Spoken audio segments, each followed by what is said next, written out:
एसेंसिव edu skill foundation ने genius foundation के सहयोग से हैंड एम्ब्रॉयडरी कारीगरों के लिए संचालित एक वर्षीय स्किल उद्यमिता विकास एवं बाजार संपर्क कार्यक्रम का सफल समापन कोलकाता के होटल हिंदुस्तान इंटरनेशनल में आयोजित दीक्षांत समारोह के माध्यम से किया। Everything shall be exhibited through our works in future.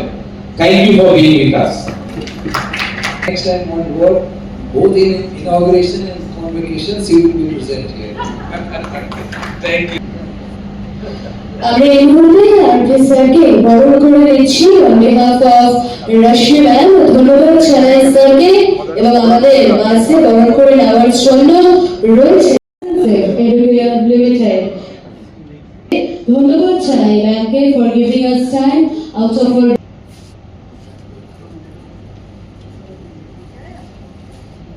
ঠিক যেরকম বললাম কাশ্মীরের শাল, কাশ্মীরের সৌন্দর্য, দ্য লিগাসি, সেই শল দিয়ে আমরা ম্যামকে বরণ করে নিলাম।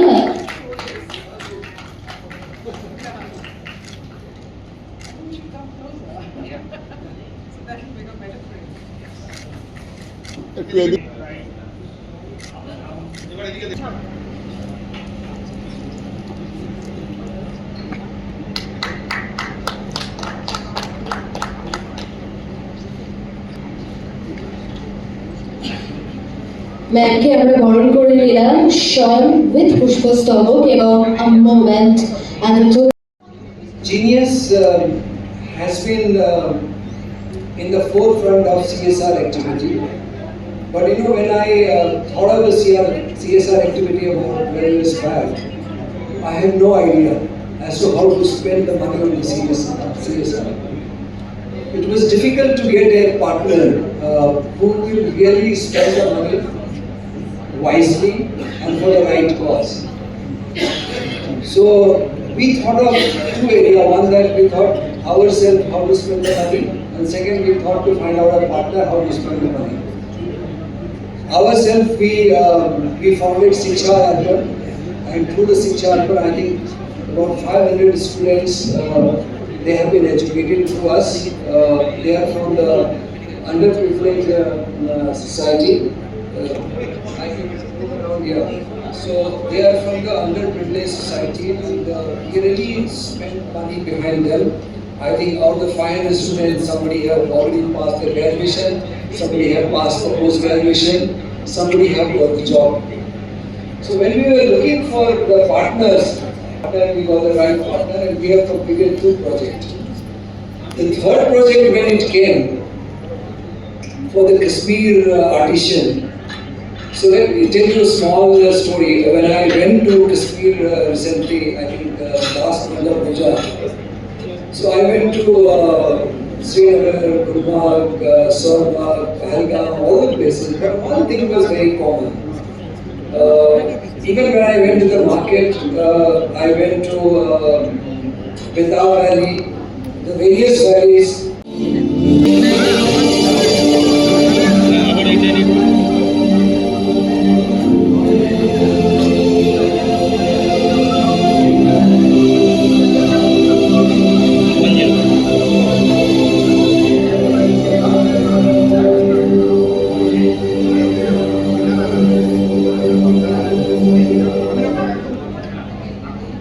Very professional. When I was in SUDA, additional director, and Ascensive Educare was one of the skilling partners, Resource Institute, and we did a lot of work together over there, and definitely Ascensive created a sense of faith and responsibility, and that is why professionally, I interacted with Ascensive, and it was good and pleasurable and fruitful to work with Ascensive at that point of time. And then gradually it grew into very, I would say, friendly bonding. And I find Ascensive and Abhijit and Mrs. Abhijit very enterprising. You know, they have this vision and zeal in them to think big, work big, and they are extremely good team builders and team leaders. I'm just not here, you know, just praising because I've been invited over here, but very frankly speaking, Abhijit also knows I actually am invited in a lot of places, but আমি একটু উঁচু করে হয়েছে ডান। হ্যাঁ চল। নমস্কার, আমি অ্যাসেনসিভ edu skill ফাউন্ডেশনের পক্ষ থেকে এবং এন্টায়ার অ্যাসেনসিভ গ্রুপের পক্ষ থেকে আপনাদেরকে অসংখ্য ধন্যবাদ জানাই যে আপনারা এই ধরনের একটা উদ্যোগকে কভার করলেন বলে। এবারে আমাদের এই কাজটা করার ক্ষেত্রে কিভাবে অনুপ্রাণিত করে এবং কেন আমরা আর্টিজানদেরকে নিয়ে কাজ করি এবং এই কাজটা আমরা এক্স্যাক্টলি কি করেছি, আমি এই ব্যাপারে ছোট্ট করে আপনাদেরকে সংক্ষেপে বলবো। প্রথম কথা বলি, আর্টিজানসদের হাতে কিন্তু জাদু আছে, কিন্তু সেই জাদুটা তাদের পকেট অবধি পৌঁছয় না। অর্থাৎ সেই জাদুর যে এফেক্টটা সেটা যতক্ষণ না পকেট অবধি পৌঁছচ্ছে ততক্ষণ পর্যন্ত তাদের ঘর চলে না, এবং তারা ওই আর্টটা যেটা তাদের কাছে ভগবানের আশীর্বাদ সেটাকে একসময় তারা অভিশাপ বলে মনে করে। আমরা ঠিক এই কনসেপ্টটাকে চেঞ্জ করতে চাইছি যে এই আর্টটা যেটা আপনাদের কাছে আশীর্বাদ ভগবানের, সেটা একই সঙ্গে যেমন বিশ্বকর্মার আশীর্বাদ সেরকম যাতে মা লক্ষ্মীরও আশীর্বাদ হয়ে ওঠে, অর্থাৎ আর্টিজানসদের লাইভলিহুড ক্রিয়েশন, সেটাই হচ্ছে আমাদের উদ্দেশ্য।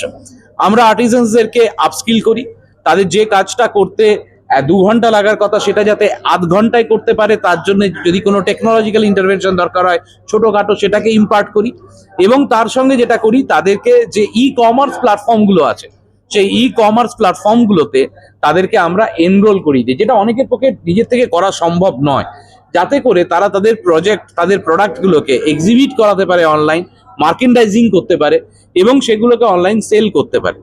দ্বিতীয় যেটা আমরা করি সেটা হচ্ছে বিভিন্ন যে স্টোরসগুলো আছে যারা বিভিন্ন হ্যান্ডিক্রাফটস যেগুলো সেল করে ক্রাফটস, তাদের যে প্রকিউরমেন্টটা অনেক সময় বিভিন্ন মিডিয়া থ্রু দিয়ে হয়, বিভিন্ন মিডিয়া থাকে, ভায়া মিডিয়া হয়।